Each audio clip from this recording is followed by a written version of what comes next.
Completely fine.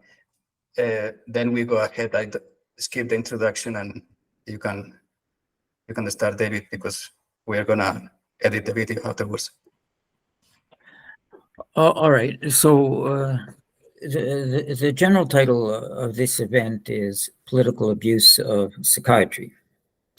The title of my talk is on human organ transplants abuse. So superficially, the two topics appear different.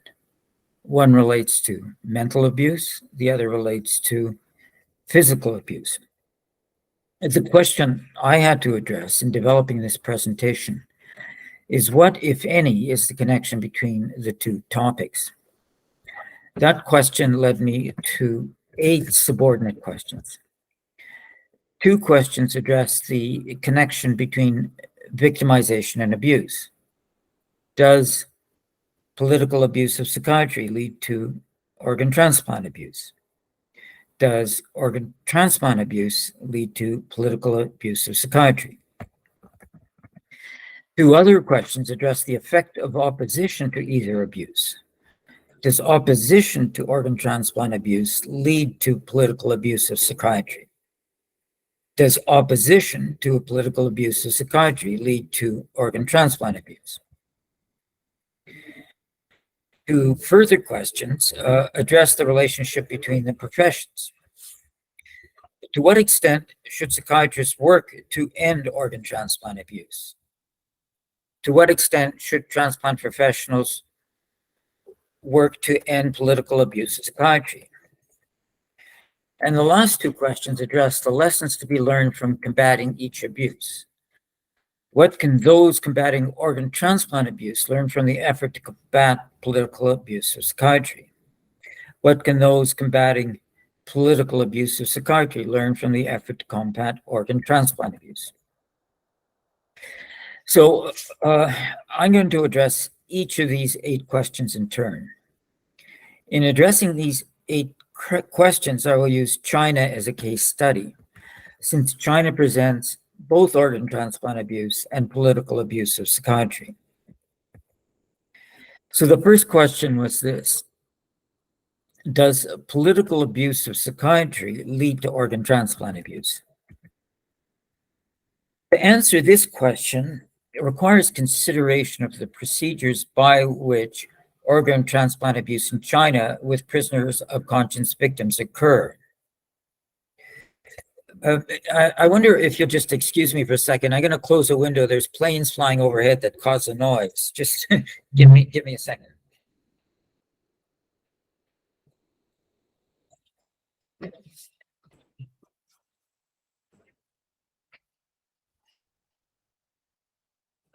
There we go.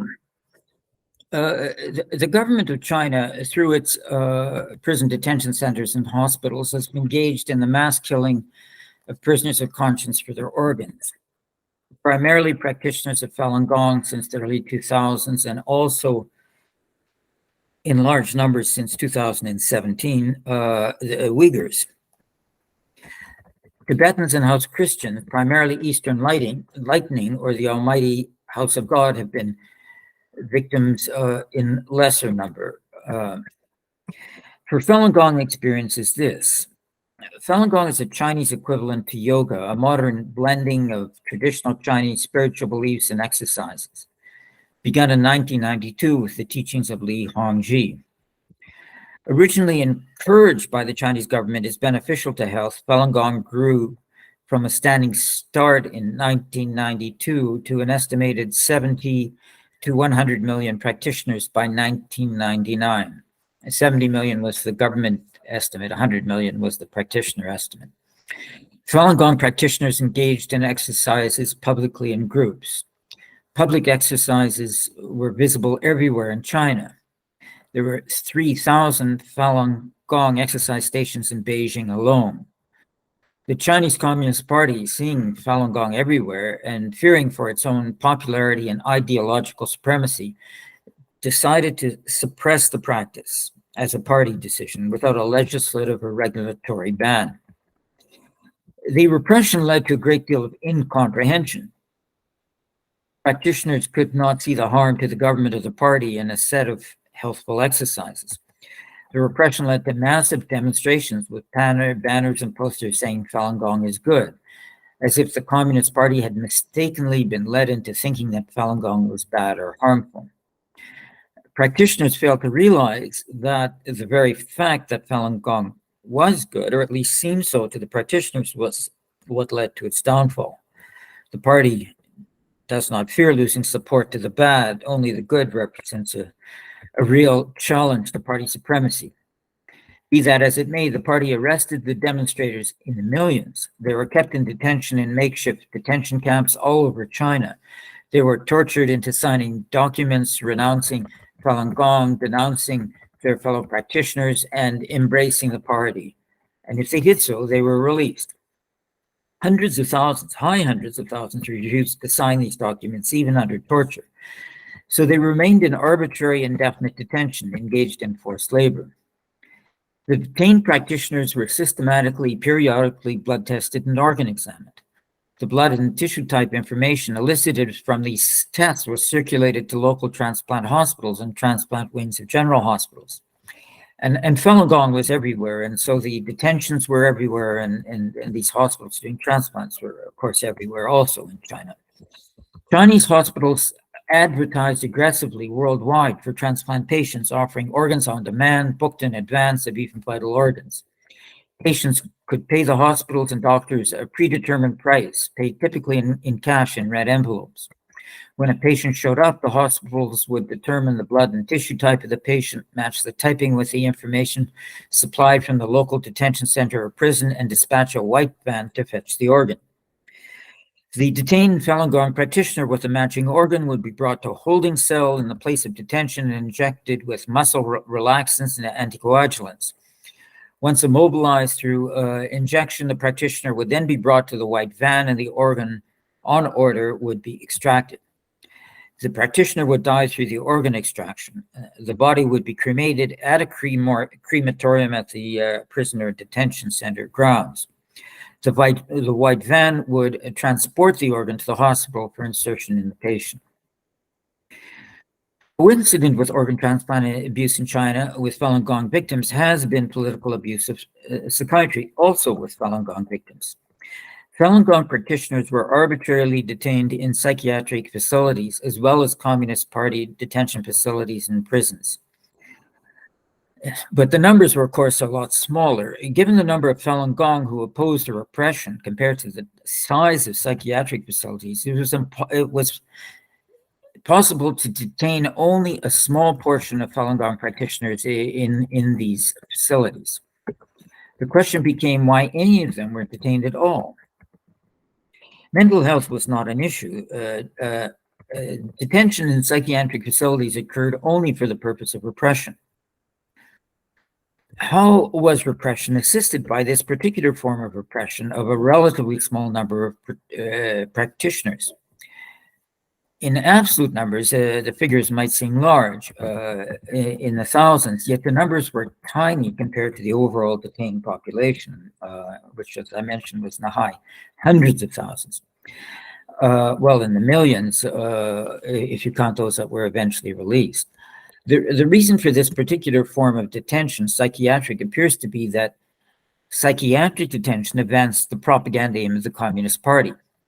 The party, after deciding to repress the practice of Falun Gong because of its beneficial to health, decided, because of the widespread popularity of Falun Gong, to flip the narrative. Instead of saying that the practice was good for health, the party started propagandizing, incredible as it may seem, that exercise was bad for health. The gist of the narrative was that the spiritual beliefs, which were coupled with the exercise, led practitioners to self-harm or harm to others, and that the people who held the spiritual beliefs of Falun Gong were accordingly insane. In an article published in 2002 in the Journal of the American Academy of Psychiatry and the Law, the authors wrote, and I quote, "By committing practitioners, the authorities send the message to the population at large that there must indeed be something wrong with Falun Gong. The government also counts on the people's drawing the conclusion that no matter what the case is with Falun Gong, one would have to be insane to try to oppose the government's will, as Falun Gong was trying to do.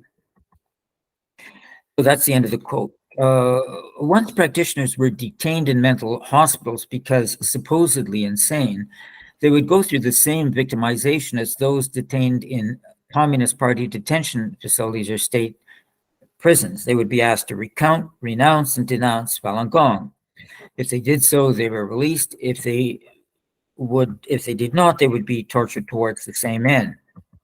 Yet torture in a mental hospital takes a different form from torture in Communist Party detention centers and state prisons. Torture in Communist Party detention centers and state prisons is physical, taking the form of beatings which avoid damaging organs. Torture in mental hospitals is chemical. Physical torture is applied only when the detainees refuse to take the medication or when medication is forcibly applied. For this 2002 report that I quoted, they say further that there's brutal torture and forced administration of antipsychotic drugs against these Falun Gong detainees in psychiatric institutions. Physical torture, similar to the mistreatment of the practitioners receive in jails and prisons, is commonplace, especially when practitioners refuse to take the medications and continue practicing the exercises in the hospital. Medications are sometimes forcibly administered through nasogastric tubes to torture and punish practitioners for not cooperating with the authorities denouncing Falun Gong. If the practitioners continue to perform the exercises in the hospital or refuse to renounce their beliefs, medical dosages are increased to as much as 5 or 6 times the initial dose until the person loses the ability to move or communicate. The medication has a wide variety of toxic effects detailed in the article. This form of psychiatric abuse continues to this day. An article which was posted on the internet February 22nd, 2023, this year, sets out a number of current cases of psychiatric abuse with Falun Gong victims. The website notes that this abuse had victims from 29 Chinese provinces, occurred not only in mental hospitals, but also in prisons and detention centers. Psychiatric abuse and organ transplant abuse appear for the perpetrators to be alternatives rather than cumulative tactics. The drugs with which victims of psychiatric abuse are forcibly injected lead to organ damage, making their organs presumably unusable for transplants. As well as in China, organs for transplants were originally, even before prisoners of conscience, sourced from prisoners sentenced to death for common crimes. That sourcing eventually was complemented by organs sourced from prisoners of conscience, also in prisons and detention centers. The institutionalization of organ sourcing through prisons and detention centers was not carried forward to mental hospitals, at least as far as I can tell. Without excluding the possibility that it has happened, I haven't come across any evidence that victims of psychiatric abuse later become victims of organ transplant abuse. So the second question I asked is, does organ transplant abuse lead to political abuse of psychiatry? And my answer is yes, there's evidence to this effect, that one leads to the other. Generally, those victims of organ transplant abuse do not survive the abuse. They are, as I've indicated, killed through organ extraction. The only possible victims of organ transplant abuse who could be subsequently victims of political abuse of psychiatry are those who survive organ transplant abuse. There's one very detailed public recorded case of that situation, the case of Deng Guangying. Her sequential victimization of organ transplant abuse and then political abuse of psychiatry had an intermediate stage opposition to organ transplant abuse. And so I'm going to address her case in addressing the next question, the third question. So the third question is this: does opposition to organ transplant abuse lead to political abuse of psychiatry? So let me go back to Deng Guangying. She, in 2011, was setting up a stall to sell fruit on a street in Chongqing, Community 6, Jingling Village, Tuchang Town, Hoshan District in Chongqing, China. Not a Falun Gong practitioner. On the evening of May 26, 2011, she was asked to pay 150,000 yuan by the town authorities, presumably for violating their street rules about setting up stalls on streets. And that's a large sum. Today it amounts to almost 20,000 euros. She refused and was arrested on May 31st of 2011. She was transferred from local detention to the Shimi Women's Forced Labor Camp in Jingbi, Chongqing, China. On September 21st, a few months later, at the labor camp, she was beaten in order to coerce her to sign an organ donation form. In the operating room, she was asked by the operating surgeon if she consented, and she protested she did not. She was nonetheless prepared for the operation. Her brother, with whom she managed to communicate and had come to the hospital, and her uncle, who was actually a party official in Chongqing, was the procurate, protested and prevented the operation from going ahead. She still retains a scar under her left eye from the start of the operation, and she was sent back to the labor camp for a year. During that year, she witnessed what happened to Xu Zhen, who was a Falun Gong practitioner from Hechuan Electric Power Company. On September 20th, 2011, a few months, actually, it was the day before Deng was sent to the labor camp. But in any case, Xu Zhen on September 21st was beaten and ordered. No. Sorry. On September 20th, Xu Zhen was arrested for distributing Falun Gong materials in Hechuan City and transferred for 2 years of forced labor to the same labor camp where Deng Guangying was detained. Deng Guangying reported that she and Xu Zhen were taken every night with others to a small room on the 4th floor of the detention building and forced to do 5,000 squats as a form of punishment or torture. At around 1 o'clock in the morning in October 20th, 2011, Deng Guangying was taken from her 3rd floor cell to a small room on the 4th floor. Xu Zhen was already there. Deng Guangying and Xu Zhen were stripped of all clothes and required to do the squatting exercises. Deng Guangying reported, and I quote, "I saw them drag Xu Zhen onto a bed, forcibly open her mouth, use an iron tool to hold it open. They then poured water and food into her. There was a policewoman named Tao Xin on the left side and female police captain on the right side.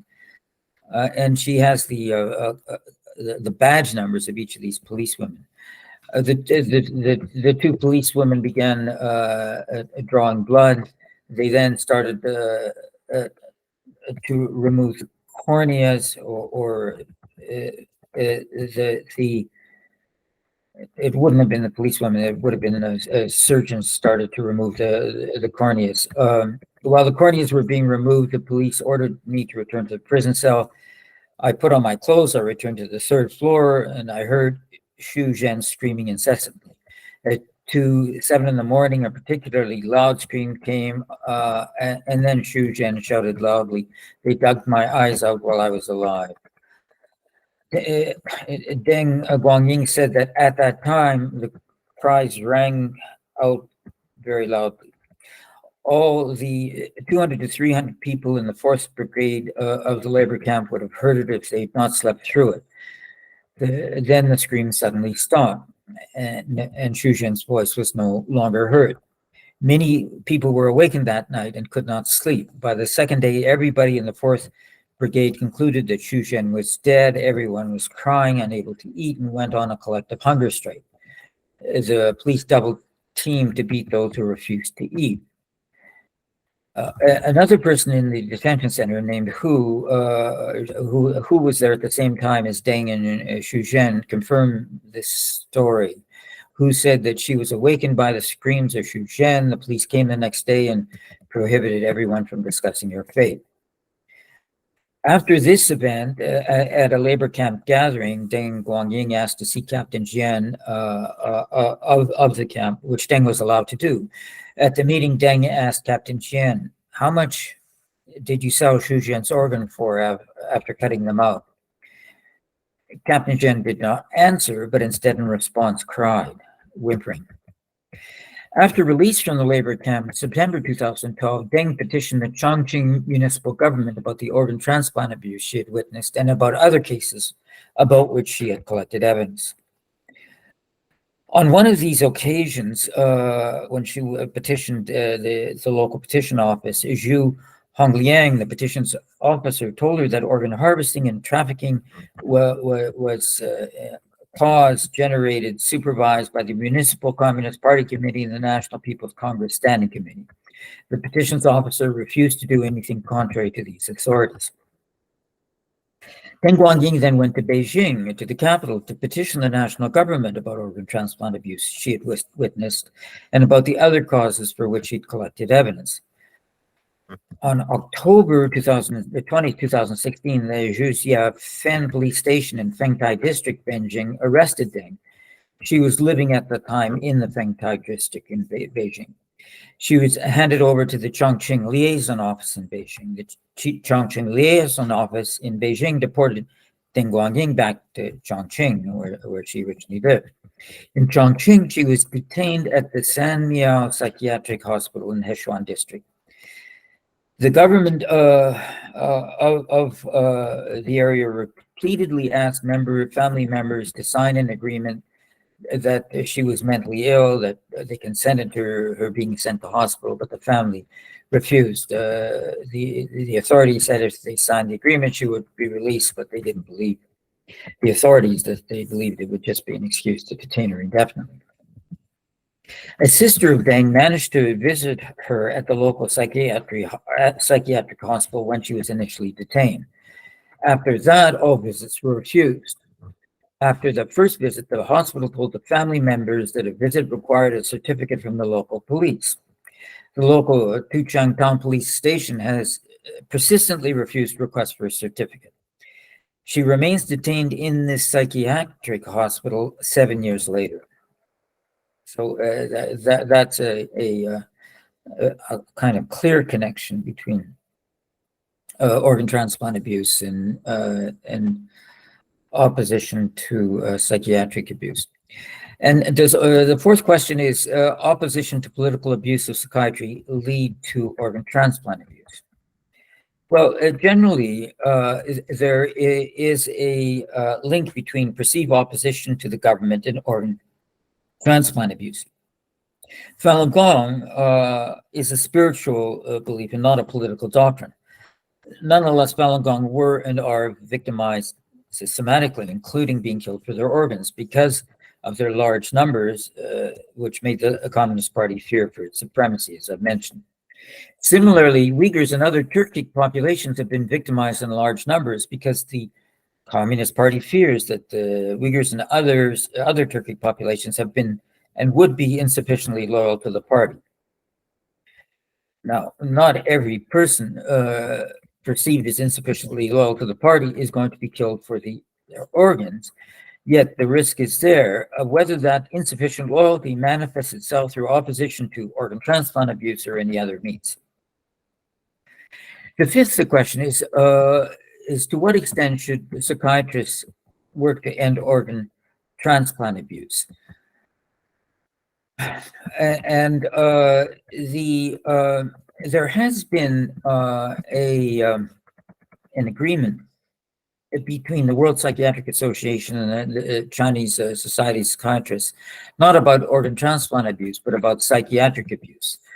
There was a meeting in New York in May 2004 during the American Psychiatric Association's annual meeting, where the World Psychiatric Association president at the time, Ahmed Al-Kasha, and the Chinese Society of Psychiatrists president at the time, Don Feng Zhou, issued a joint statement saying that the World Psychiatric Association acknowledges that the Chinese Society of Psychiatrists has cooperated in a 3-year investigation of alleged psychiatric abuses of Falun Gong members who were sent to Chinese psychiatric hospitals and clinics.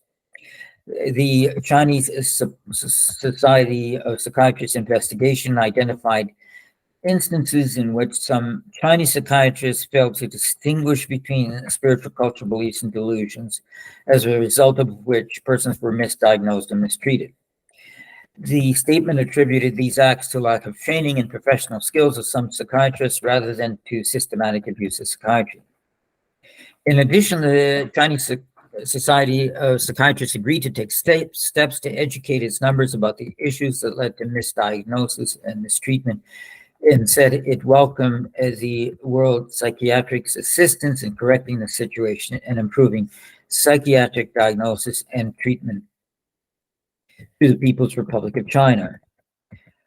The comment of Harold East at the time, a psychiatrist, was that it represents real progress in preventing further abuses of psychiatry in China and will lead to a higher quality of care. Now, what I would point out here is that the investigation to which these statements refer were Chinese Society of Psychiatry investigations, not World Psychiatric Association investigations. And there's a statement that progress has been made, and basically what the World Psychiatric Association was doing is relying on what the Chinese Society of Psychiatrists was saying. And it doesn't deal specifically, I mean, it doesn't deal at all with organ transplant abuse, but it's useful as an indication of the problems that you would get and what the transplant profession has gotten in dealing with transplant abuse. And let me illustrate that by going on to the next few questions. The sixth question is, to what extent should transplant professionals work to end political abuse of psychiatry? Well, my answer to that is ideally there should be solidarity. After all, psychiatrists and transplant professionals are specialists within an overall medical profession. The medical profession has umbrella organizations where the two can work together. The World Medical Association member organizations are national medical associations. Transplant professionals and psychiatrists can work together in any of these national associations for a joint effort, which they can bring in turn to the World Medical Association. So that I would suggest should be done. And so then the seventh question is, what can those combating organ transplant abuse learn from the effort to combat political abuse of psychiatry? I would say that 2004 agreement is not anything from which the organ transplant, those combating organ transplant abuse can learn, but there's a prior effort of the World Psychiatric Association, which I think is instructive. In 1977, the World Psychiatric Association condemned the Soviet Union by resolution for its abuse of psychiatry. The Soviets withdrew from the association in 1983 when it faced almost certain expulsion. The World Psychiatric Association eventually agreed in 1989 to readmit the Soviet Union, provided 4 conditions were met. They were that the Soviet Psychiatric Association acknowledged that systematic abuse of psychiatry for political purposes had taken place. Now, as you can tell, the 2004 acknowledgement didn't acknowledge, they acknowledged abuse, but it said it was misdiagnosis, not political. Second, that they promised to discontinue to abuse. 3, they rehabilitate the victims. Again, the 2004 agreement said nothing about rehabilitation. 4, they democratized the Psychiatric Association, which again, the 2004 agreement said nothing about that. The conditions were conditions subsequent, not conditions precedent. The Soviet Union was readmitted pending fulfillment of conditions with a monitoring committee to set up to monitor fulfillment of the conditions. If the conditions were fulfilled, membership would become unconditional. If they were not, membership would be suspended. But in the meantime, the Soviet Union dissolved in December 1991. The World Congress of Psychiatry meets every 3 years. Its next meeting after establishing Soviet Union conditional membership was scheduled for 1992. Membership of the Soviet Union and the World Psychiatric Association remained conditional until the dissolution of the Soviet Union, since the World Congress never had a meeting to reconsider the issue of unconditional Soviet membership.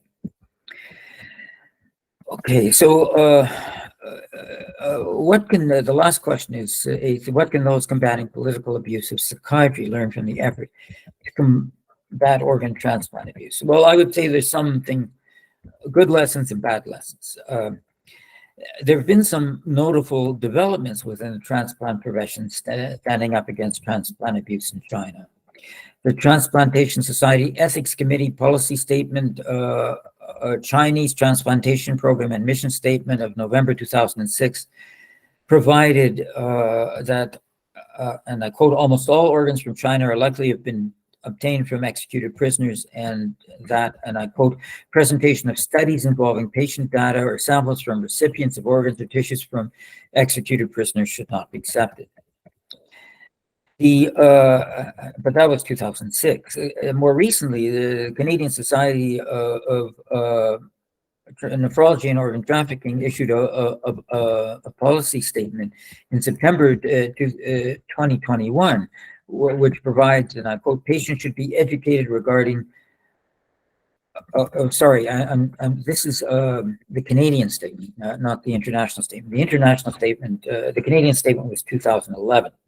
The Canadian statement was that patients should be educated regarding the unethical treatment of individuals who sell their organs for money in unregulated systems in the developing world. Physicians have a duty to advocate for their patients, but as members of the medical community, they also have a duty to prevent harm to individuals. Patients should be educated about the harms that may come to those who provide organs through transplant tourism.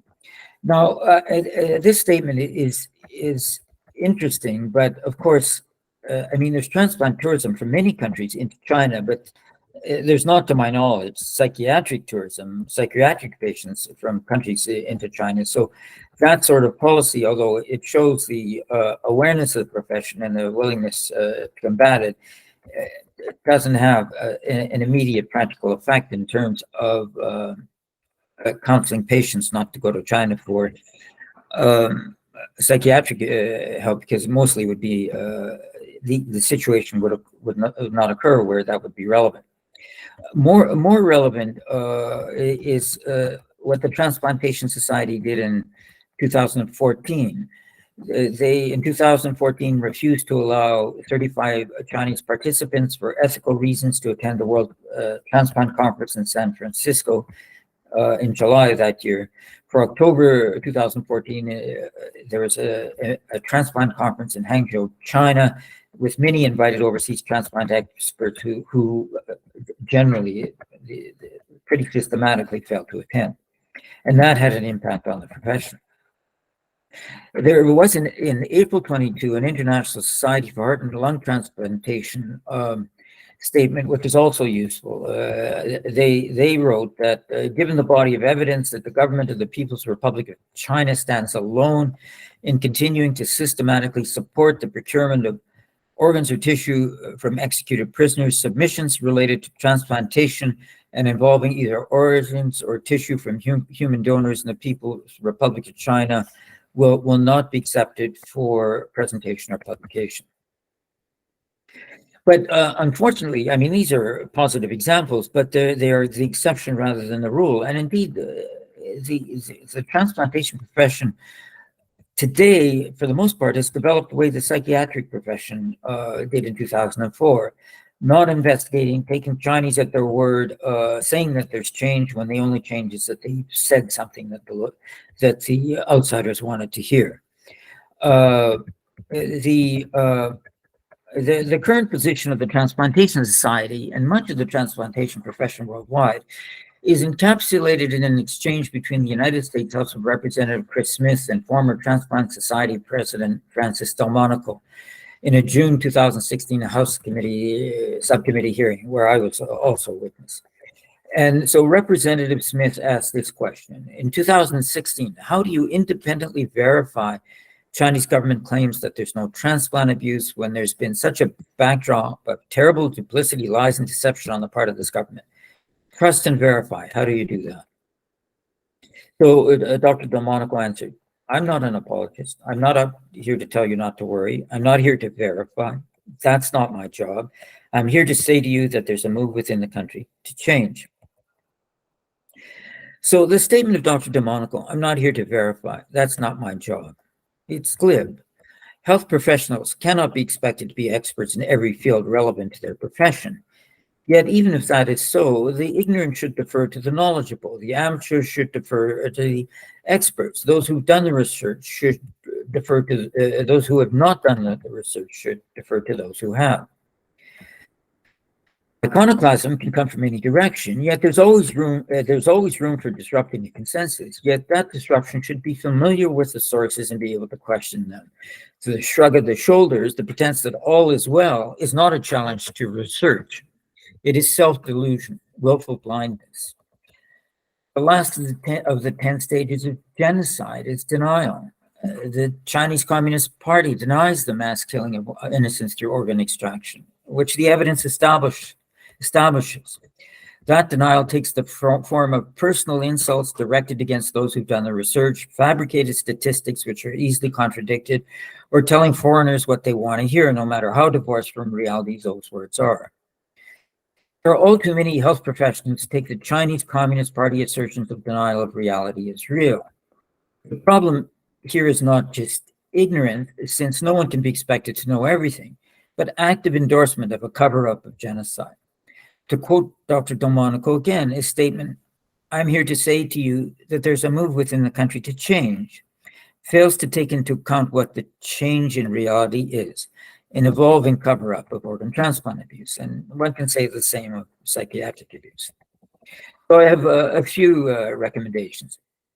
One is, I think that the World Psychiatric Association, National Psychiatric Association, individual psychiatrists, governments should be asking for the release of Deng Guangying from psychiatric detention in China.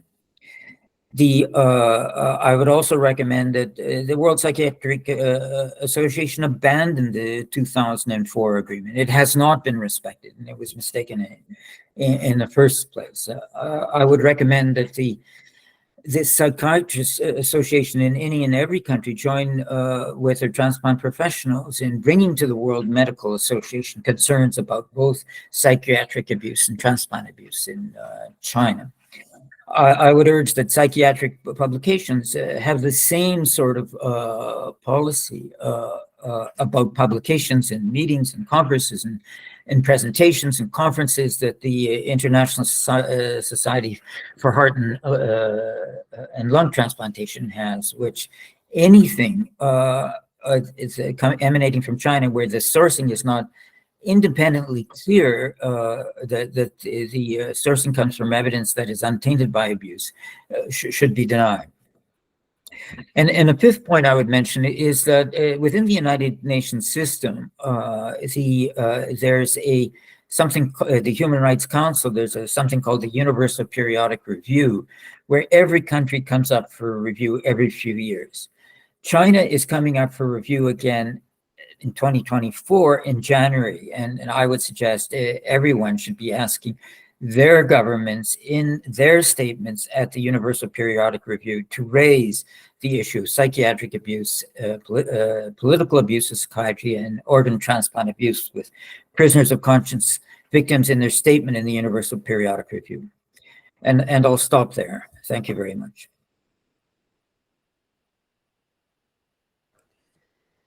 Thank you, David. And now if anybody wants to make questions, it's a really difficult topic. If nobody does, I will pose some question.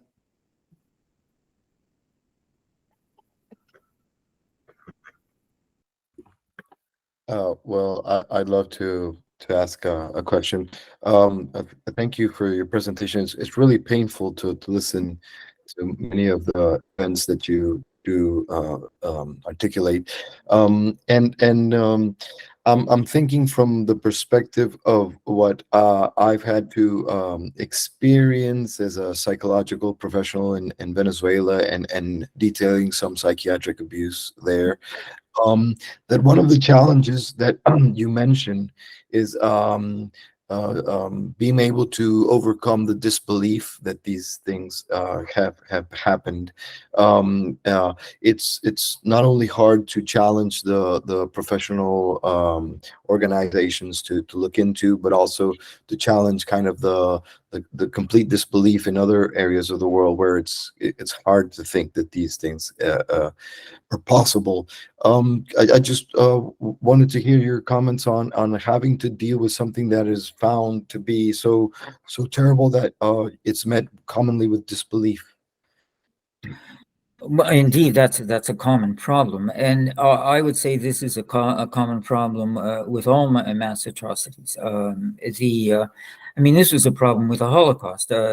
While the Holocaust was happening at the death camps, there was people who were escaping and telling other people what was happening. I mean, Rudolf Verba had escaped from Auschwitz and had a plan of Auschwitz. He showed great detail, everything was happening.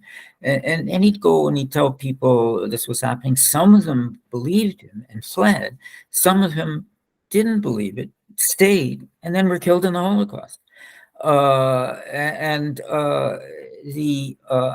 it's particularly difficult when you're dealing with the medical abuse, whether psychiatry, organ transplant, because these the psychiatric developments or the transplant developments weren't developed to kill people. I mean, it's easier to believe that a more advanced machine gun is going to kill people than a more advanced organ transplant abuse. But the reality is technology is morally neutral. Even if the inventors intended it for good purposes, the mere fact of their intent doesn't change the fact that the technology itself has no moral content. It's only the people who use it who do. And if the people who use it want to use it for their own purposes, for wrongdoing purposes, it's certainly hard.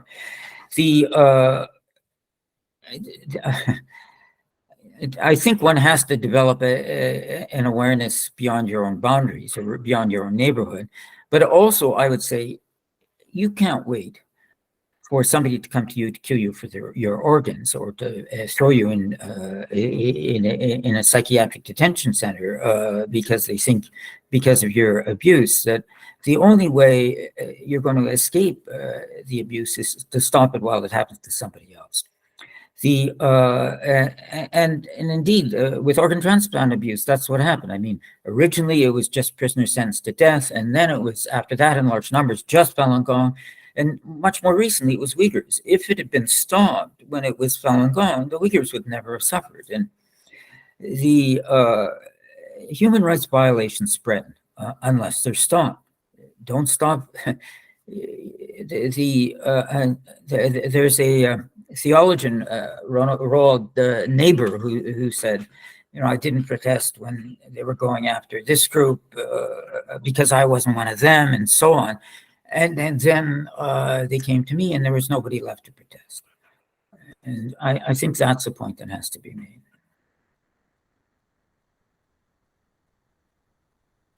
Oh, and here's a written question. I can't unmute. What do you think about the fact that, let me get that up in the, can somebody maybe read that out, or there's a chat question there. Yes, Artin is asking if, here's in the report, what do you think about the fact that as long as coercive measures are allowed in mental health acts, the abuse politically or socially will there be too? Could you repeat that question? Yeah, that he's asking, as long as there are coercive acts in mental health, the political and social abuse is going to continue. Well, sure. I mean, we're dealing with human nature, and technology develops, but human nature remains much the same. The capacity to do harm and the capacity to good remain the same. The issue is not whether we're going to eradicate all wrongdoing in the world. The issue is the extent. The issue is whether it's going to be greater or lesser. And what we're involved in is I would say, not an elimination of all possible abuse. It's a matter of minimization, and we can do more than we are doing. And I think we should do everything possible to minimize the abuse, with the realization that, given the frailty of humanity, we can't make a perfect world.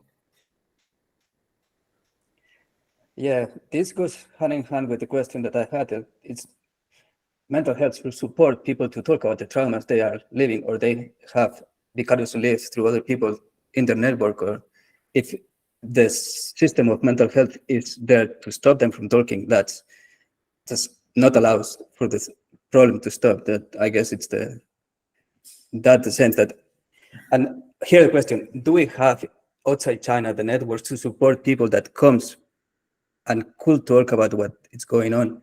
Do the professionals acknowledge that this is happening and provide the support, do not deny what they are talking about, etc., and provide the environment to talk about this safely over here, not in China, which I guess it's completely out of the question?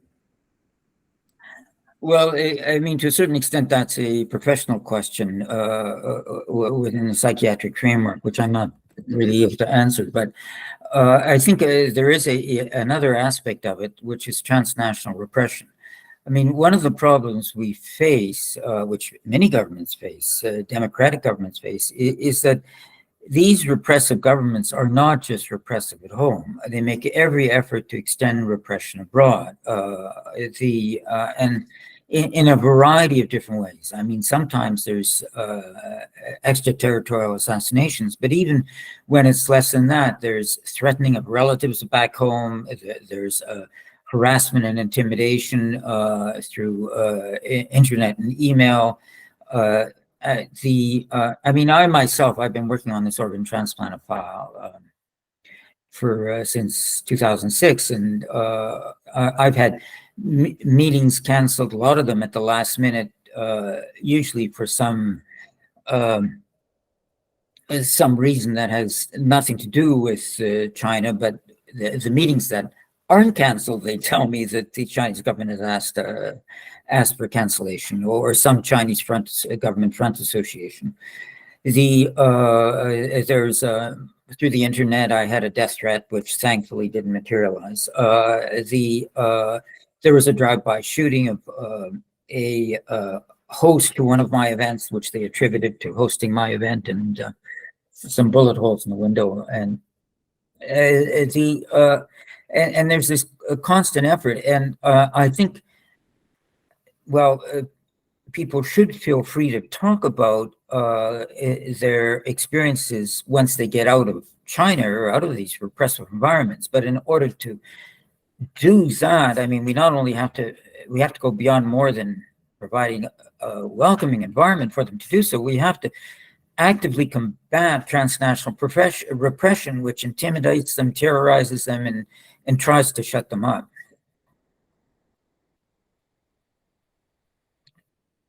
So that was my answer to that question.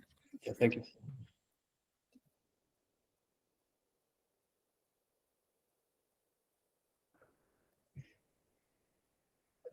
Well, if you would like to say, how is the situation right now? It's getting worse, as far as you're aware, in Xinjiang. Well, Xinjiang is in a terrible situation because there's genocide in more than one way. There's a mass killing of practitioners through their organs, but there's also a separation of children from their parents, which is another form of genocide. There's an active intent through this separation to indoctrinate children, and then of course there's massive forced labor, and many of the goods that are exported from China around the world. If you go down the supply chain, a lot of it comes from Xinjiang. So that's certainly an issue there. And in terms of organ transplant abuse, in some ways, it's the situation is more is a bit different, because, as I mentioned, with Falun Gong, they were everywhere, and the local hospitals were able to source organs locally, whereas the Uyghurs and the other Turk minorities are mainly in Xinjiang. And and so initially, because of ischemic time, the time that the organ remains alive outside the body was relatively short. It was impractical to move organs around within China, but through technological development since 2006, ischemic time has been lengthened through better refrigeration techniques, liquid immersions of organs, ECMO, extracorporeal membrane oxygenation machines, as a result of which organs from Xinjiang can be shipped throughout China. And one thing we can see, which we didn't see with Falun Gong, is airport lanes in Xinjiang, which say reserved for transplant of organs. I mean, we got pictures of them in many languages, of these airport lanes. And also we got media reports of organs being shipped from Xinjiang around China. I mean, the Chinese government or the transplant profession is involved in a kind of a double game. On the one hand, they're trying to promote and boast about their transplant profession as modern, up to date, in order to, because they're selling organs and they want to promote sales. And on the other hand, they're trying to cover up the abuse, and it's very difficult to both publicize what they're doing and cover up what they're doing at one and the same time, which it makes both kind of awkward. But what we see, and what I see, is a rolling cover-up. So a lot of the statistics I used to quote, I mean, we've archived them, but the statistical series stops after we quote them. And I mean, the government will deny things and their spokespeople will deny things they've said, even though we have them. We've actually got them on video, recorded, archived, saying them. And frankly, I would say that this World Psychiatric Association Agreement 2004 manifests all the troubles we see with outsiders dealing with China, letting and not making their own investigations, taking them at their word, thinking there's progress simply because people say the Chinese say what the outsiders want to hear, and that problem, of course, is it's real for all of China, but it's particularly acute for China because so much effort is being poured into China. I mean, Falun Gong is still, I mean, the Falun Gong problem hasn't gone away, and it never received the publicity that Uyghur did, partly because Uyghur are Muslim, and Islam is relatively is certainly better known than Falun Gong. It's a spiritual belief, partly because there's an ethnic differentiation with the Uyghurs, which there isn't with Falun Gong. Falun Gong are all just Han Chinese, pretty much. Although subsequently, since the repression, it's spread around the world, and there's practitioners in different countries. And I expect in all of the countries in which members of the audience come from. But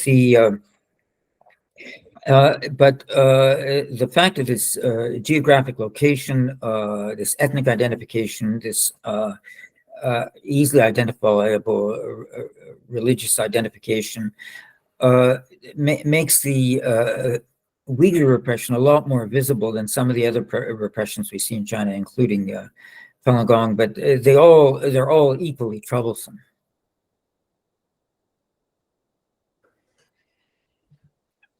Yeah, indeed. And from outside the profession of psychiatry as well, like a layman, Falun Gong may be an easier target just because it's a weird belief system, if you want to paint it like that, which is what they have achieved. Like, they humanized the whole collective. Correct me if I'm mistaken. And Well, I mean, there's a lot of, yeah, I mean, this is a problem. Words Falun Gong don't mean anything in other languages besides Chinese, the Chinese languages. And so people don't, you know, when the Chinese government says Islam is this or Islam is this, people know better because they know Islam. But when the Chinese government says Falun Gong is this, Falun Gong is that, well, people don't normally read through the spiritual texts of Falun Gong, and all they see is this debate. They see somebody say X and somebody else say Y. They don't know what's true, and so they just figure it's just they walk away from it because they can't be bothered sorting it out. But and that to a certain extent makes Falun Gong more vulnerable. I mean, again with the Tibetan Buddhists, I mean they're very heavily victimized also. But people know Buddhism, they know Tibet, they know Tibetans as a distinct ethnic group, so it's easier to pick up on. And I think that simply because you don't know, you shouldn't be prepared to say, well, maybe there's something on either side. I mean, one has to look at the Communist Party record, which is terrible. I mean, the persecution of Falun Gong and Uyghurs are not the first set of persecutions in the history of the Communist Party. I mean, it's got a long, terrible history, and it's basically a continuation of the same people in charge with the same operation for working, speaking, propagandizing, and one has to take that into account. I mean, China. I mean, every country has its own distinctiveness, and China is definitely very different from the rest of the world. And one has to appreciate those differences to understand what's going on in China. Yeah, and to contextualize, with Tiananmen victims of the repression, they could still be lived as dissidents and therefore be imprisoned, unexecuted, organs harvested, trafficked, etc., within the law, despite they denying it at that time. I am right about that. Yet in Falun Gong wave, that cannot be justified in the exterior, outside. It's way too hard to say spiritual beliefs do not align with our. It's a growing community that can become dangerous to us. This is the context. Yes, partly. When it came to killing of prisoners sentenced to death for their organs, the Chinese said it was legal because A, they were going to be executed anyways, and B, these people, so they said, all donated their organs before they died to atone for the crimes they committed. That was their official line, which they eventually abandoned. I mean, eventually they said they were stopped sourcing organs from prisoners. But when it came to the killing, and they also have a 1984 law, which has never been repealed, which says that they are allowed to source organs from prisoners without the consent of their families, provided the bodies are unclaimed. But they've also changed the law, saying without repealing the old law, saying there has to be consent, there can't be any payment, they're not supposed to. You're supposed to give priority to locals over foreigners. They've never banned Falun Gong. They've never admitted they've been sourcing organs from Falun Gong. They've never justified it as legal. But in China, the party controls the prosecution, the investigation, the police, the defense bar, the courts. They even have judicial committees which sit outside of court, where the party runs the judicial committees to decide the cases heard in court. I mean, so the legal system it isn't really a legal system like we see in the rest of the world. It's just an organ of party rule to provide one more facet of party rule. And a lot of some of the laws are enforced, but some aren't. And they certainly don't enforce the law against the party because the party runs the whole legal system. So the organ, the psychiatric abuse system, the organ transplant abuse system, may be legal in parts, maybe illegal in parts, but it doesn't really matter because the party's running it and they don't care what the law says because they run the law.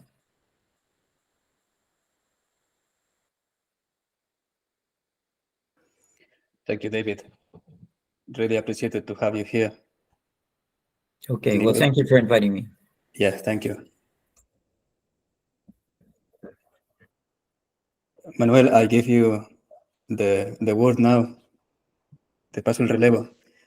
If you don't mind, I also skip the presentation. You go ahead, and we maximize the time that we have here. Yeah? Perfect. Yes, gracias, Enrique. Very thankful for the opportunity to talk today. I've talked to Enrique a number of times, and I'm very grateful for the possibility of sharing and raising awareness for some of these issues, which have been particularly difficult to raise awareness in regards to my country.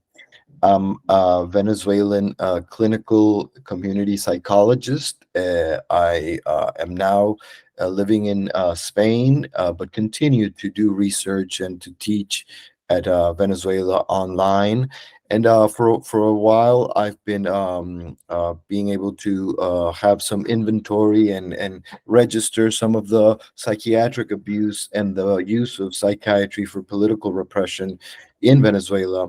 And it's been quite hard to position the issue, even though some of the actions are quite public. And so again, it's a great possibility to be able to share with others that are doing similar work in other areas of the world. I'm going to show some slides to be able to share my presentation. Just a second here. Okay. So you should be able to see my slides now. I just want to see if I can see myself and the slides at the same time. Okay. Okay, so you should be seeing my slides now. And I want to start showing a little bit of the context of the psychiatric situation in Venezuela before going through some of the specific cases of use of psychiatry for political repression.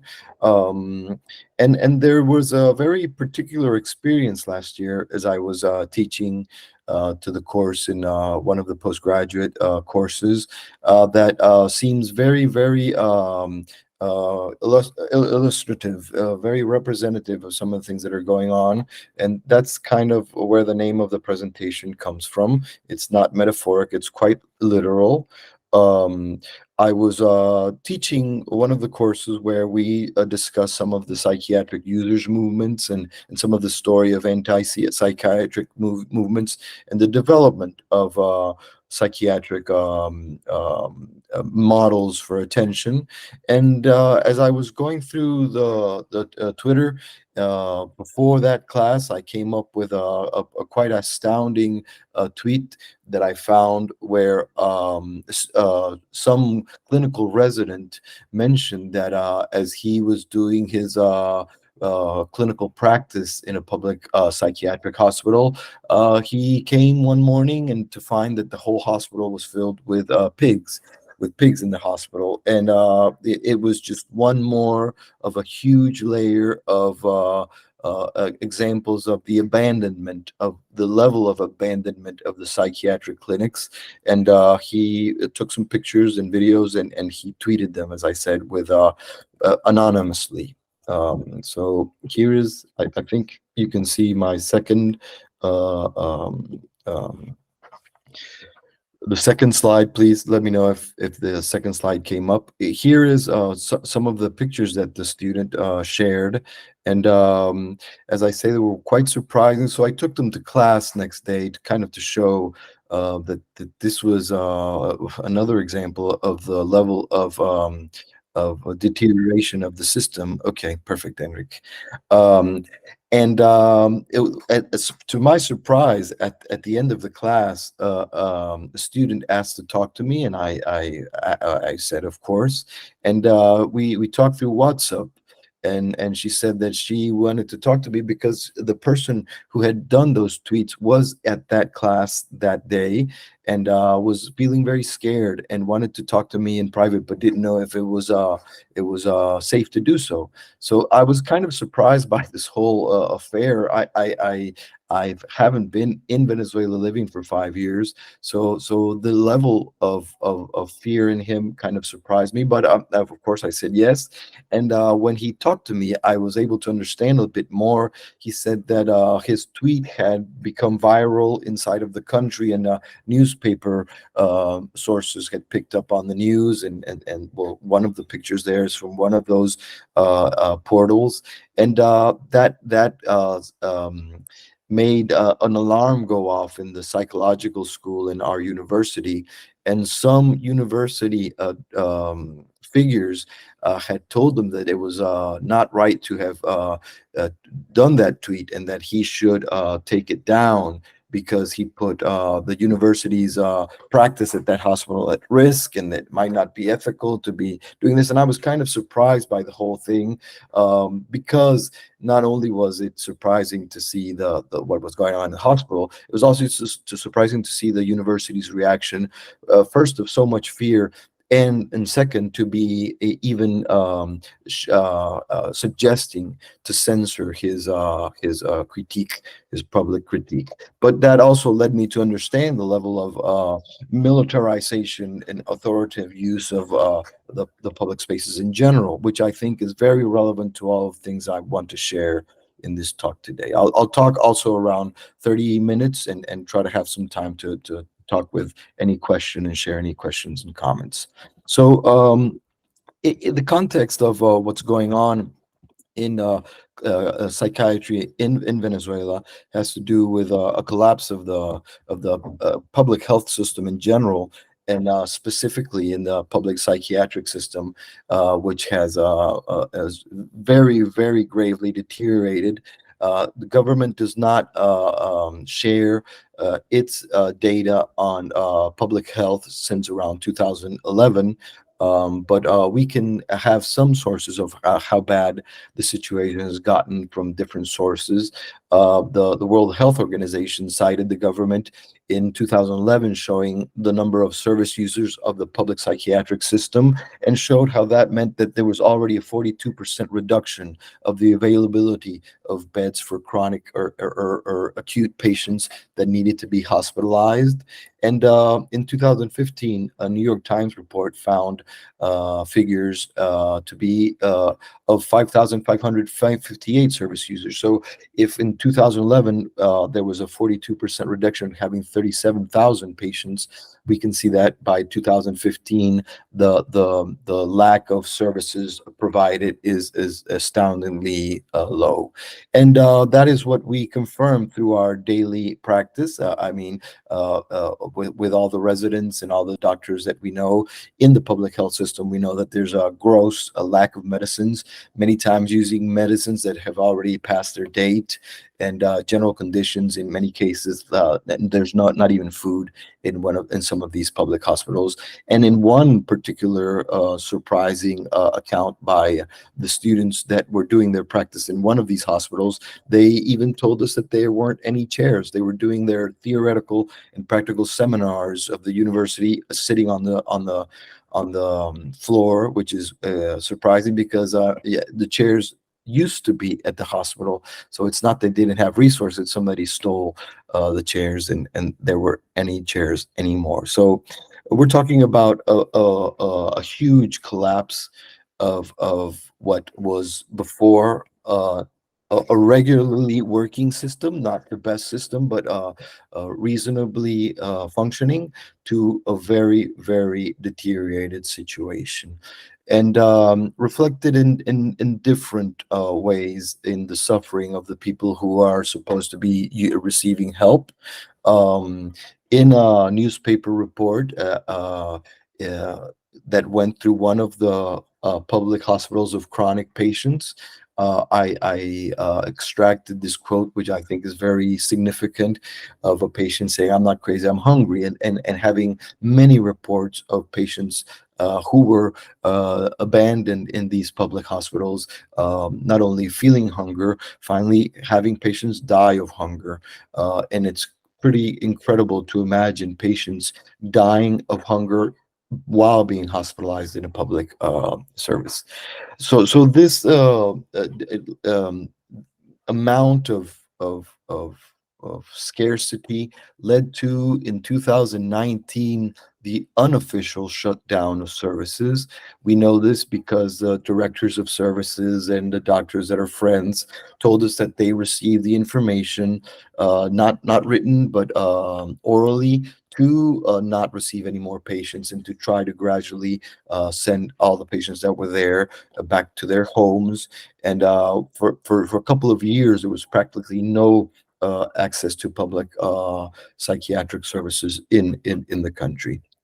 Uh, the lack of psychiatric medicine is one part. There's also a lack of any type of medicines, and we have reports of patients that died because they got an infection and there weren't even antibiotics, and that led to the spreading of the infection and the death of the patient. So in more official reports about the situation, for example, WOLA, which is the Washington Office of Latin America, that did an analysis of Venezuela's complex humanitarian crisis, clearly states that the health system is in shambles, and I'd say the psychiatric system is probably the worst off. And we also have the possibility of that newspaper reports have shown a bit of what's going on, and even international sources, the international reports have shown a bit of what's going on inside of psychiatric hospitals. Washington Post, New York Times, El País in Spain, and we get a glimpse of the gravity of the general situation. 2 years ago, I was able to conduct a research project with one of the news portals that is independent researching in Venezuela, and through them, we were able to call the list of the mental health services listed by the Ministry of Health, and call at different times of day to see how many were functioning. And during 3 months of calling these 264 centers, we were able to receive 4% of answers. Only 4% of those centers answered the call, and 2% of them stated that they were offering attention. So again, another example of the grave limitations of access to services in Venezuela. This is in contrast to a system that had been growing and that had been developing since the 50s. It had maybe 3-4 decades that, with difficulties, had been able to grow and to even improve in regards to awareness of patients' human rights, of developing more modern approaches to mental health. For example, one of the public hospitals that was shut down, which is this picture here, Hospital Psiquiátrico El Peñón, was a hospital that was opened in 1962, in the beginning of kind of the mental health revolution, of thinking of more humane ways of offering psychiatric treatment. It was designed with wide open spaces. It had community activities. It thought that helping, having a very comfortable and active participation of the inpatients would be good for their health. And it was part of the movement that happened in Venezuela and in the world to strive for brief hospitalizations only in the acute moments of a crisis. And it helped to lead some of these transformations in the psychiatric system in Venezuela, as it became part of a movement for reform that was very strong in the 80s, that was fed from many things that were happening in the world. And in 1990, we in Caracas, the capital of Venezuela, we even hosted one of the emblematic conferences on the rethinking of psychiatric practices. And this conference for restructuring psychiatric care in Latin America led to what is known as the Declaration of Caracas, where many countries of the World Health Organization, through their psychiatric departments, agreed on striving to develop a more community-based and more human rights aware types of treatment for psychiatric patients. So I'm mentioning this because this is, I think, important to understand what's gone on in Venezuela in the last 2 decades and how it contrasts to a system that had its faults, its many faults, but had been having some interesting advances in mental health care. And in a 2018 article by an academic who has thought about what the development of the psychiatric system says about the history of the whole country, he described it as a demodernization that would happen in mental health is described by him as demodernization, and he describes it as a retreat to pre-scientific 19th century psychiatry. As we see some of the pictures that have been reported in these international photographic reports, we see that the conditions of some of these patients are images that lead us more to think about 19th century psychiatry than 20th century psychiatry. And it's in this context of a system that has very gravely deteriorated that the persecution of political dissidents through psychiatry has happened. So we have, so I'm presenting kind of two dramas that are related. One is a drama of the whole system for mental health care and what it has implied for those living with any type of psychiatric difficulty, to a more perverse use of psychiatry to persecute now political dissidents. And I'm going to share a couple of examples in this regard. The most emblematic case that has happened in Venezuela is referred to Franklin Brito, which was in the country a quite present figure at one point, and whose political persecution gravely used psychiatry as the weapon to try to quiet him. So I'm going to say a couple of things about the case and lead that to what that pertains to psychiatric institutions. Franklin Brito was a school teacher. He was a high school teacher, also with biology and an agronomer. And he, in his life, what he was dedicated to was teaching in the high school of his town, but he also harvested his fields, and he, being an intelligent man, developed a strain of ñame. It's a root that is eaten in Venezuela, that he harvested without the use of fertilizers. So he found a way of harvesting this particular harvest without fertilizers, and that seemed to be a good thing. And he wrote to the local institution that helped fund much of what the agronomers were doing at the time, and showed that this could be harvested without fertilizers. And at that point, it was well received, and that led to funding his idea, and to stop funding the fertilizers used for that particular harvest in his area.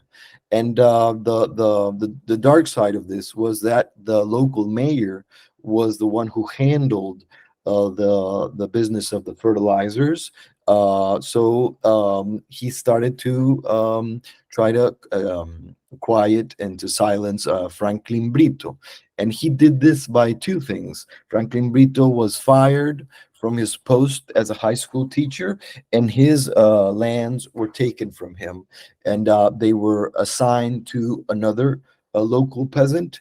And the argument was used. The argument used was that it was part of the agrarian reform that was going on in this beginning of Chavismo as a more social, looking for equality government. But the fact was that the agrarian reform was meant to give lands that were not being cultivated, that were abandoned, that were not in use. And in fact, Franklin Brito's land was in use, and it was just using that to persecute him for having uh, made an obstacle to this mayor's business. So Franklin Brito began a series of protests to recover his land. He went to the different tribunals, to the different courts to make protest. Many of the courts told him that he was probably right in what he was doing, but they weren't going to go against a political figure. So he decided to start a number of hunger strikes. And that's when Franklin Brito becomes a national figure, and starts to news reports start to notice him. And he does a number of hunger strikes that begin to give him some political capital to challenge some of these abusive practice that these local governments and national governments was having with, for example, appropriation of land.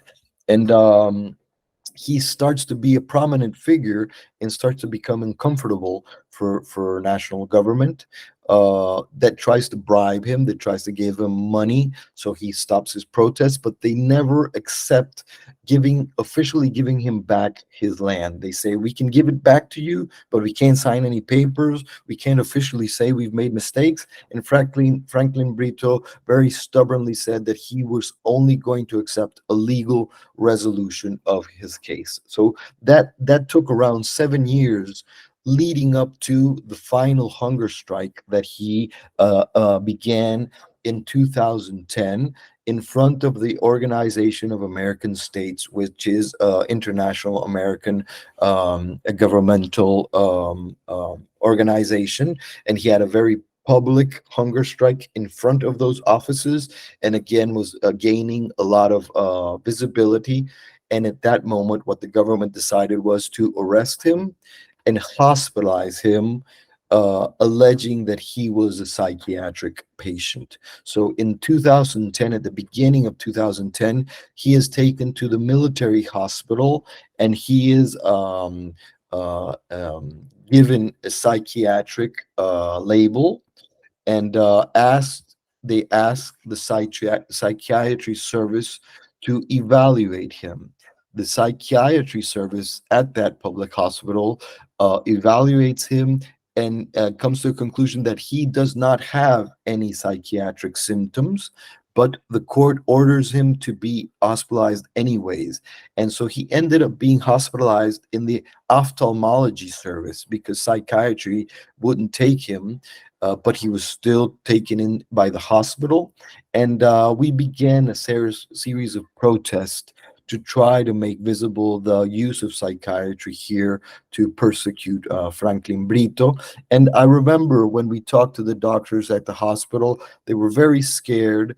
They mentioned that they strongly believed that he did not have any psychiatric illness, and that they were not agreeing with what they were being forced to do, but they weren't going to protest publicly. They were going to say that publicly. They were only going to say it privately. They were going to sign any report saying that he was ill, even though they were being kind of pressured to do so, but weren't going to do any public denouncement of the situation because they feared for their jobs, and worse, for possibly being also at risk. And so Franklin Brito spent 9 months in the public hospital. He was force fed at the beginning. he uh, he complained that he was being held in prison as a patient. Here's some of the extracts from some of the interviews that he gave at that moment. He said, for example, "I'm being held prisoner. I have three, no, two National Guards at my door. I am okay, but stuck here. They say I'm sick. I'm sick. Since they weren't able to make up any crime, they made up that I had to get well before I am free to leave.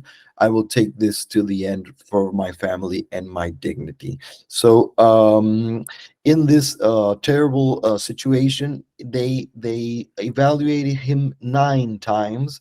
The first 8 evaluations came to the same conclusion, that he did not have any psychiatric symptoms, and only the ninth evaluation said that he was psychiatrically ill.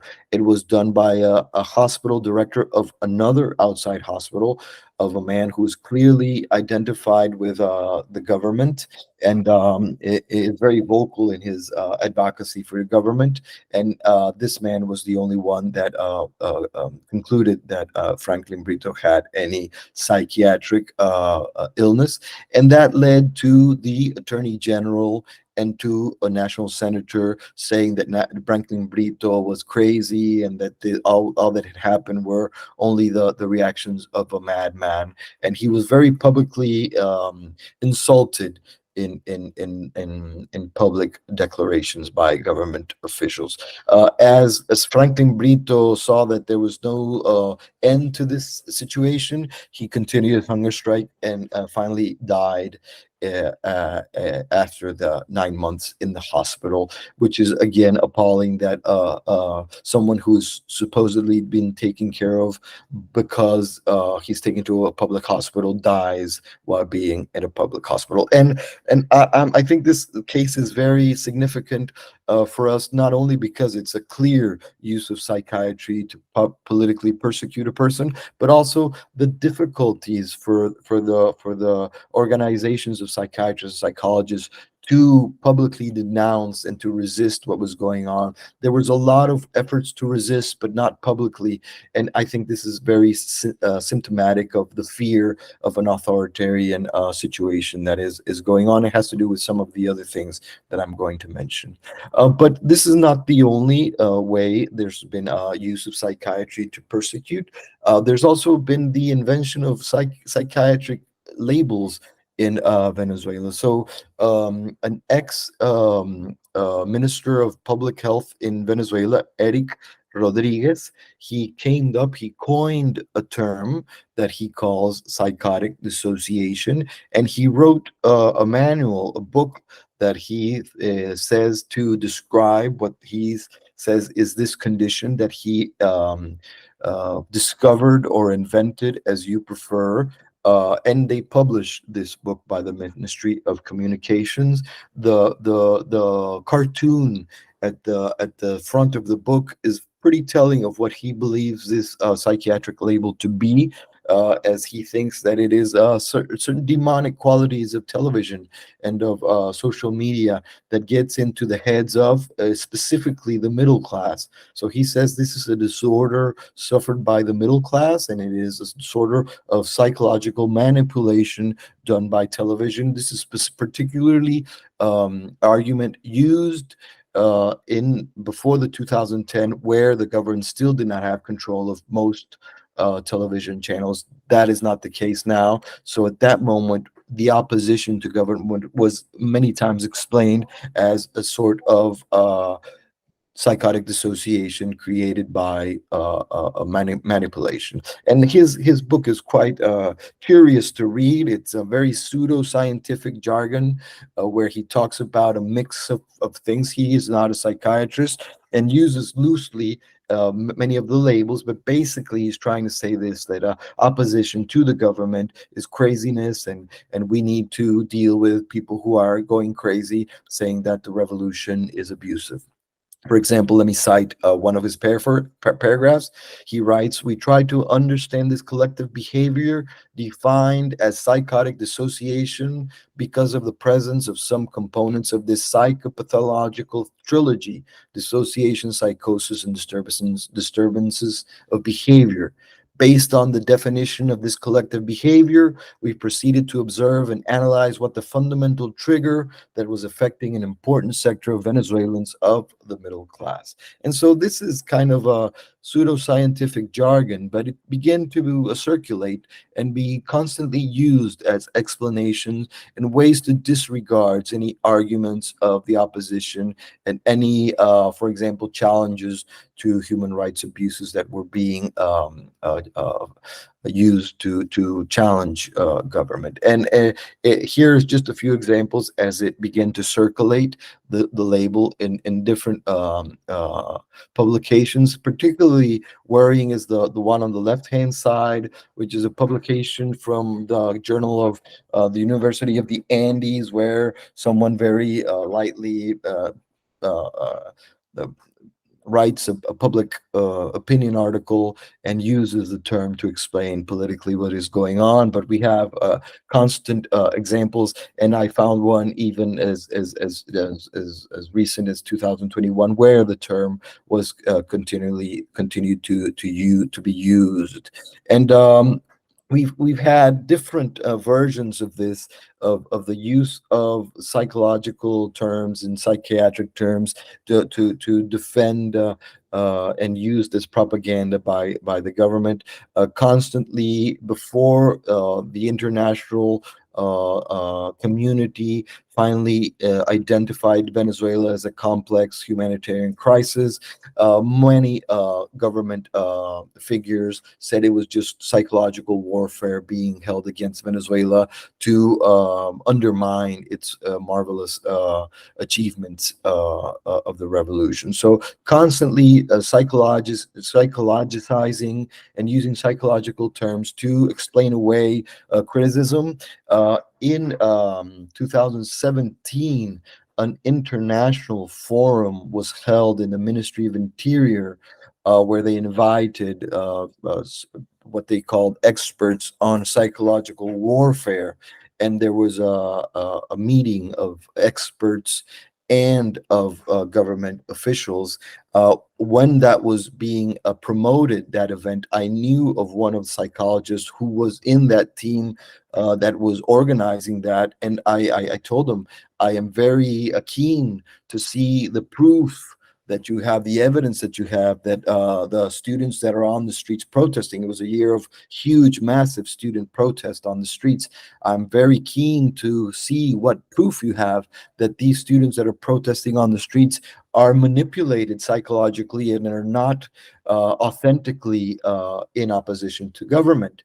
And he confessed that he didn't have any proof. He just had arguments of what he thought was manipulation. So I asked him if I could assist the forum, because it was such an important event that was talking about the explanation of what's going on in the protest. I wanted to hear the arguments and see what was going on. And he said that, of course, I would be offered an invitation.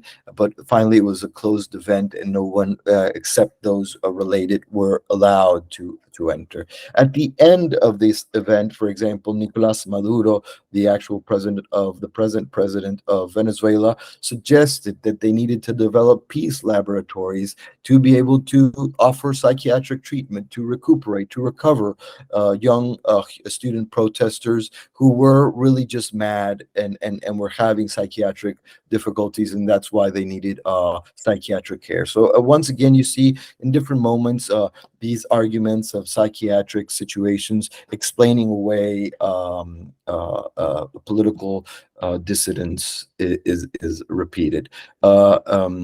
One of the main political figures right now, the president of the National Assembly, is a psychiatrist, and he had a television program, an online television program called Politics on the Couch, and he constantly used psychiatric terms to explain away any political oppositions.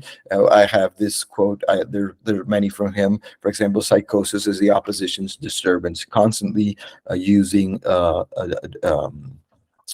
psychiatric terms to discredit any opposition. Another related case I'll just mention very briefly, because it gets quite bizarre as one gets into it. Hugo Chavez had a renowned psychiatrist who publicly said he was Chavez's psychiatrist, and Chavez's admitted that that was so.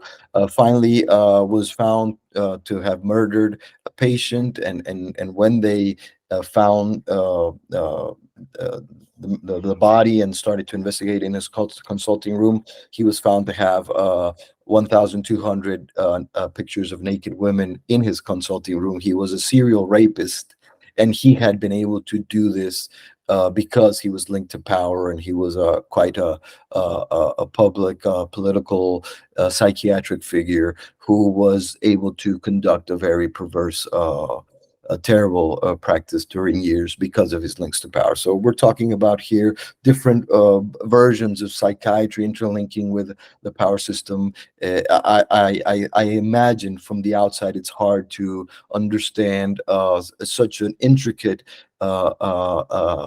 examples of psychiatry and power in Venezuela. But in the end, what I'm trying to point out is uh, that there has been systematic abuse of psychiatric language, of psychiatric infrastructure, of some psychiatrists to discredit opposition and sometimes to persecute opposition. And this has been very difficult to render visible in the midst of the economic crisis, in the midst of the political debates around Venezuela. The human rights of psychiatric patients has been very much not attended to. And the use of psychiatry for political reasons is something that even the professional organizations have tended to try to not confront. It's difficult to put on the table, to offer debate, and has been complicated to raise awareness. So let me try to close with a couple of comments, my presentation. Um, Let me mention just a couple of things about the reasons that for the collapse, and that I think that bring some arguments that are interesting to debate upon about psychiatry and political abuse. Um, of course, it's well, very obvious explanation is that we've gone through a huge economic crisis that has had Venezuela in the highest hyperinflation for a country in history of Latin America.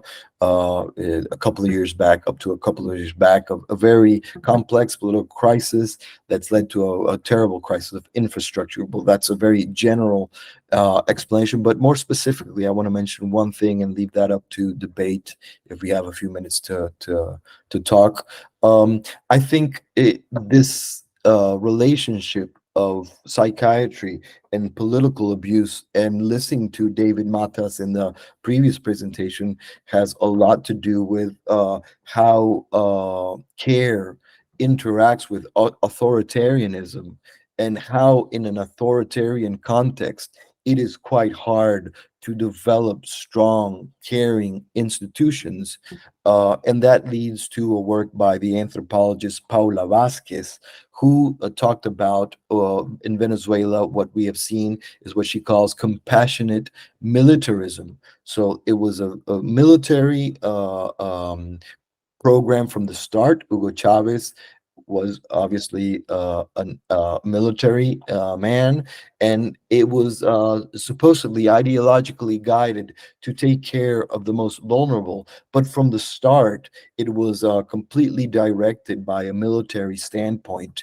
And she analyzes interactions between social institutions of care and the military logics that begin to contaminate them. For example, in a natural disaster that happened in Venezuela in 1999. So at the very beginning of Chavismo, she's able to illustrate very clearly how, when someone was trying to technically resolve the situation of natural disaster, instructions from above made it impossible to do the technical abilities and procedures that we're supposed to do. Any critique was awarded off and was silenced because there was not allowance for anything that was interpreted as betrayal, and that began to deteriorate any political and any public system programs to take care of the most vulnerable. And in that sense, there's a very interesting book by a psychologist, Norman Dixon, who worked in the British military, who talks about the psychology of military incompetence, that develops a lot of ideas of what Paula Vasquez described in Venezuela, is how a military standpoint is not compatible with the standpoint you need to be able to run a hospital. And that leads to the pigs at the beginning of my talk. I mean, why were pigs there? Because there were some milicianos, which is an unofficial military volunteers in Venezuela, who didn't have a place to sleep. And since the hospital was rather abandoned, they gave a space in the hospital to these milicianos. These milicianos raised pigs, so the pigs came along with them. And because there was not many patients, they let the pigs roam through the hospital. But when someone critiqued the situation and made it viral, there was a scandal, and everybody got scared. So this students' protest, that was a logical protest of a situation that kind of escapes any reasonable thinking of what care should be. Was thought that it was an inconvenience, that it was wrong for him to voice his protest of pigs being in the hospital because of this military logic, is what I'm getting to. And well, government has been quite insistent in persecuting doctors from the start.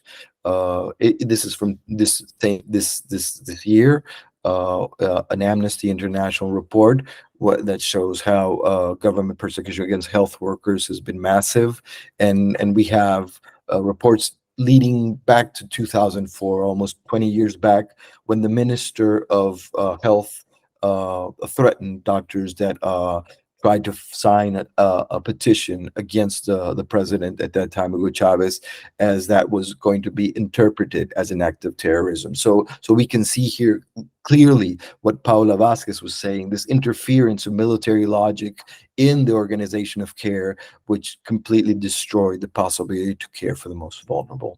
We have to think, is democracy a health variable? Do we need democratic spaces to be able to develop modern public health? Well, I think that's a question to leave open, and I'm going to stop here. So, thank you very much for your time and your listening. And if there's anything you want to talk about, I'd be glad to talk about.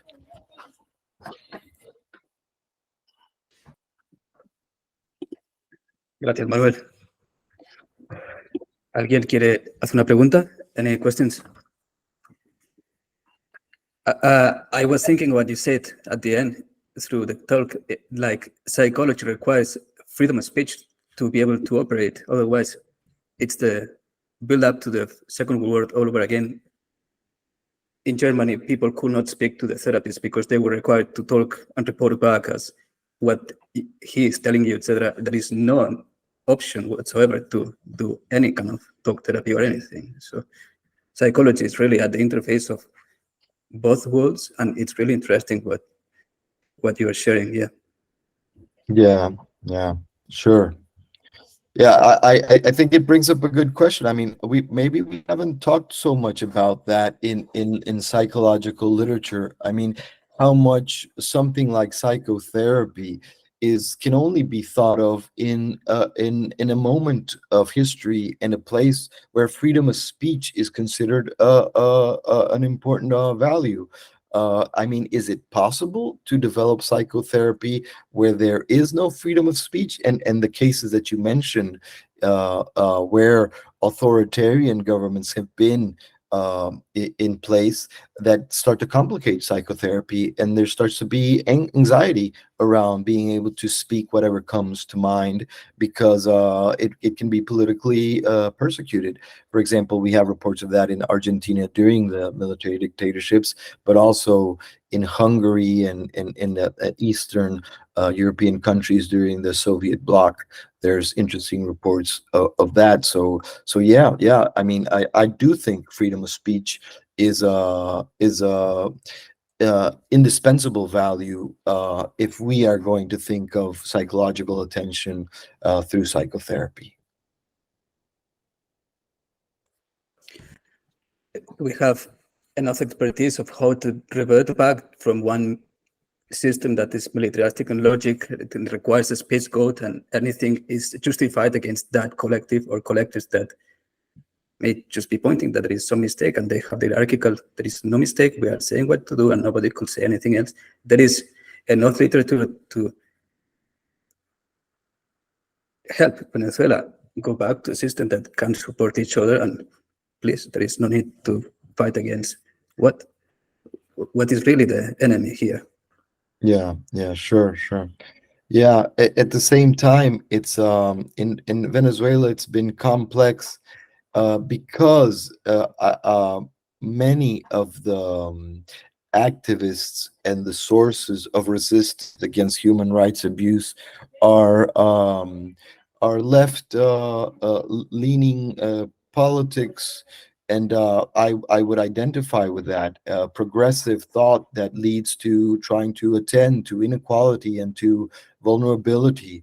I think is a very important a strength. But at the same time, Venezuela has been able to cover its authoritarianism with left-wing jargon, and that's given them a space to be able to do many of these human rights abuses without many of these activists and organizations that tend to point the finger to human rights abuses, kind of be very tentative and listening to what's going on in Venezuela. And it's been very hard in psychological and psychiatric circles to raise awareness to what has gone on in Venezuela, because many of these organizations tend to be very tentative in looking at Venezuela as a human rights abuser and not as a banner for left wing politics.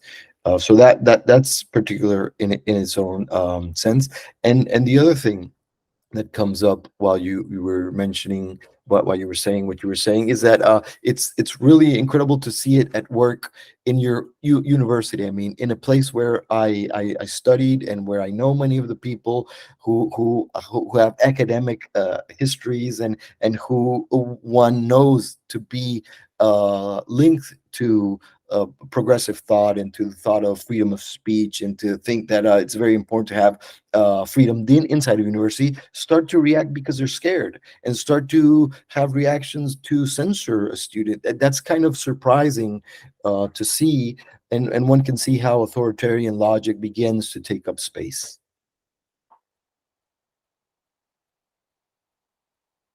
Yeah, and that links us to the next speaker that I'm waiting for her to connect. She is now in the United Kingdom. She is from the Republic of China. And this is what David shared, that there is legitimate concern despite her being there, because there is no stopping just one person. It is, but maybe psychiatry is not doing this, looking at beyond the individual. They are. I mean, these regimes have no stop in just one person. They will go against the closed. And this is something that maybe psychology is much more advanced than psychiatry. Say we need to look at the whole network and the family, anybody. Sure. Absolutely. I completely agree. Completely agree with you. I think she's connected now, if I'm not wrong. Yeah, that's correct. Welcome, Jesse.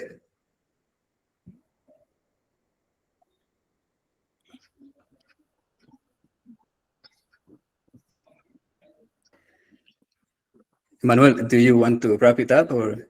Yeah, well, no, thank you again, Enrique. I mean, it's a interesting to be able to listen to other experiences in other areas. I mean, it was as I told David, it was painful to listen to the atrocity and the massive numbers of abuse that he reported in China.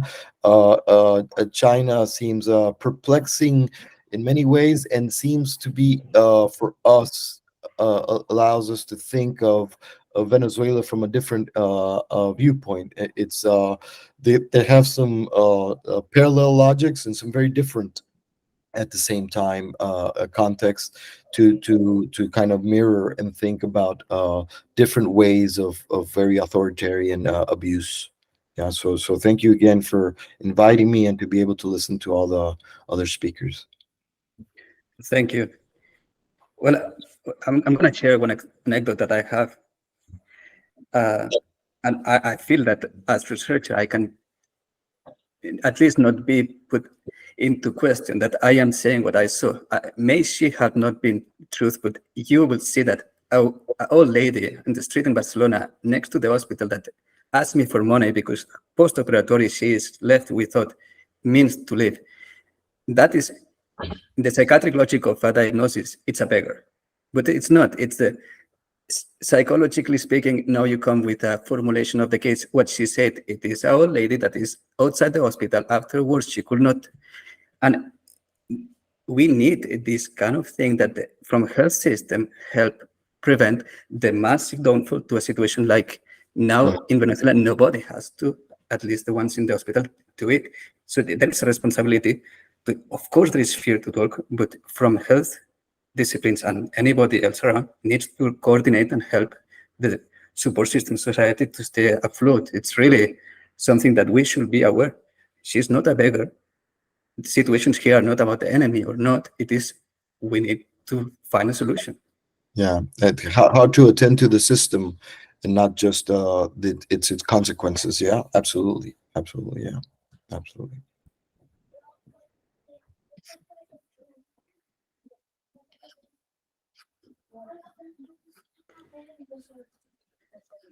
Jesse, if you wish to start, we can go ahead. Otherwise, I will just say that imagine if in Barcelona we can go ahead and ask and see, trying to delve into China, as hard as it is. A host of David got bullets in the only because it really it makes people think. I hope that it makes people think. Yeah, yeah. David's presentation is quite astounding. Yeah, sure. Yeah. Psychologically, the break from reality that having exposed to this, many people doesn't know Yeah, that something that big can. yeah, it's quite astounding. Yeah, even if I've read a lot of the psychiatric abuse of China, it's been a source for thinking about Venezuela. It's hard to listen to. I mean, I was listening to him, and I felt I mean, during his presentation, for moments, it is quite uncomfortable, quite disturbing to listen to.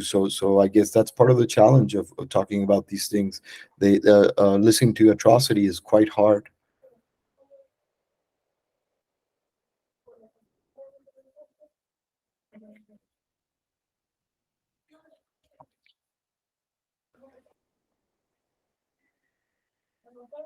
Yeah, well, I want to make the most to apologize that we are only 6 persons. I did my best to promote this event. I will publish, edit, etc., to at least spread the word and make the most of it. Short clips, maybe.